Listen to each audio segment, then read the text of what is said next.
It is a pleasure to have a chance to contribute to this debate and to congratulate my honourable friend, the member for High Wycombe, for securing this debate. And if I may, I would just start with one of the points that he was talking about, Sir Edward, which was essentially that coming in as a Member of Parliament in 2010, we thought we were burying regional development agencies in the east of England. EDA was one of them. But of course, if one looks to the origins of the Oxford-Cambridge ARC idea, it essentially is a regional development corporation idea. It stems from 2003 during the Blair period. And of course, it was given body and voice by the 2017 National Infrastructure Commission report by Lord Adonis, another leading figure of that period of government. And the first and fundamental question raised by other members during this debate, is that this is a plan for an area which has no cohering identity. I almost feel like I'm an interloper, Sir Edward, not even before your inclusion of me in the debate. I felt like I was an interloper anyway, given the strong Buckinghamshire feeling about this debate, and all praise to Buckinghamshire. I'm proudly from Bedfordshire, represent North East Bedfordshire, but that makes the point, doesn't it, Sir Edward, that essentially this is not some grassroots, built-up, passionate call for helping our region to develop and unifying us into an identity that can have meaning for people on the ground, our local residents. No, this is a Blairite top-down plan to be imposed on people in this region, whether they like it or not. And Sir Edward, I say whether they like it or not because rather sadly, the spatial framework, which my honourable friend, the member for Beaconsfield, talked about, takes this additional step forward because it says, Sir Edward, that the ARC's 23 local planning authorities cannot continue to plan separately because, quote, planning at the local level for homes, business space, infrastructure and the environment is not integrated and is unable to take an ARC-wide view. Well, Sir Edward, my constituents don't want local planning to take an ARC-wide view. They want to take a local view, a neighbourhood view.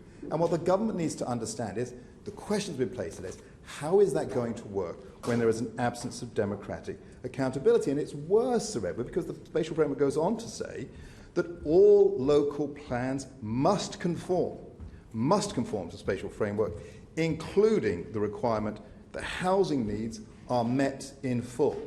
Out of the window goes any discretion on housing growth targets. They must be met in full. Well, for local authorities in my constituency, Sir Edward, who are already achieving growth rates in housing well above the national average, my constituency is already growing at 3 times the national average. Having a top-down target imposed with no discretion on local authorities for housing growth seems to me to raise major questions about democratic accountability. But let us go to those 2 fundamental points which my honourable friend, the member for High Wycombe, said. So where did this come from? Was it a plan for housing or was it a plan for economic development? Now, if it was a plan for housing, let's just get to the rub on this 1 million houses. Now, I know that my honourable friend, the Minister, will say in a few minutes that the 1 million housing target isn't a target. I know he'll say that because he's told me that. He's told me that in a debate, and I'll be welcome to hear. Because the truth of the matter is that target at the time included over 250,000 extra housing that was going to be placed into the Oxford-Cambridge ARC because it couldn't be met in London. And it's an important point of principle for this government to ensure that the housing needs of areas like Greater London are met by those regional authorities themselves, not displaced to other areas. Now, I think the other point that I'd like to hear from the Minister is, on this issue of housing growth, what balance is he going to be able to provide? What balance is the government going to be able to provide for housing growth with the pieces of infrastructure that people care about? Now, we've heard about expressways, we've heard about railways, but what people care about in terms of infrastructure is, can I get an appointment with my doctor because my child is sick? Can I get my son or my daughter into a good local school? That's what people want to hear across the Ox-Cam ARC and in the rest of the country. And I know the Minister is committed to that, and I know the government's committed to that, but that is where our priority should be lying when we think about what to do with this particular region. If it's an economic plan, let's remember what the basis of this economic plan was, that somehow, by connecting or improving the connections between two major universities and other universities, of course Cranfield I would also say is a major university, but let's say Oxford and Cambridge, that would unlock economic growth. That's the state-driven answer to how you unlock growth. We can connect these. So let me ask the government, where is the international example of that having worked in practice? Name one. So Edward, can they actually name one example anywhere in the world where countries have joined universities to create economic growth? I'm betting the answer is no, they can't. Because most countries understand that you create economic growth around centres of educational excellence because you focus around those centres of educational excellence.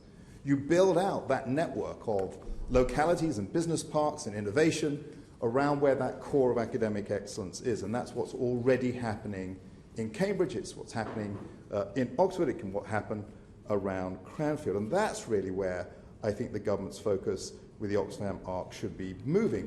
There are some shared interests. There is the opportunity for more growth in housing. The Minister's absolutely right to focus on this core fundamental conservative principle that everyone at every age should have the opportunity to own a home. That's something that we all want to do. We want to be able to do our part. We want to do it in a way that is supported by local communities. And of that infrastructure, my colleagues from Buckinghamshire have already said bye-bye to the expressway. So we're going to have an expressway from Cambridge through Bedfordshire, through Milton Keynes, and then you can sort of stop off and get on, I don't know what you have in Buckinghamshire, maybe it's a dirt track, until you reach Oxfordshire, and then back on the expressway again. Now, with the railway line, heaven knows what's going to happen to the railway line, because I know the people of Cambridge are up in arms about it. I know there are some questions in north-east Bedfordshire about it. So if those transverse pieces, cross-country pieces of infrastructure are called into question, should we not have a rethink about whether this interlacing, this connecting strategy, Oxfam ARC, wouldn't better be replaced with a central, specific focus around certain areas for the development there? Because there is probably more of a community interest between the good people of Buckinghamshire and the good people of Oxfordshire. And there might be a good common interest between the people of Bedfordshire, Milton Keynes, and Northamptonshire, rather than saying that the people in Cambridge and Peterborough should somehow feel an affinity with people of Oxfordshire and Berkshire. And so, Sir Edward, can I just ask my honourable friend the Minister, let's have a conservative vision of the Oxford-Cambridge ARC. Let's not just take off the shelf the Blairite vision and say we must now impose it into government. What would a conservative vision look like? Well, first of all, it would be grounded in local democratic accountability at the lowest possible level, in the parishes and neighbourhoods and towns, making their decisions and not having them dictated upon them by the state.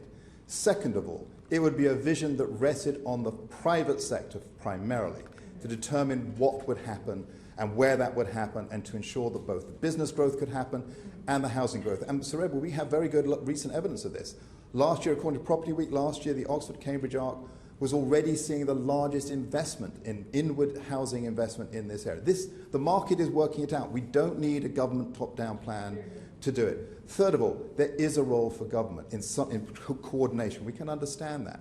But let's make it focused on where it's worked in international examples and repeat it here, rather than try and create something that hasn't got an international parallel and say, let's try and make it work here.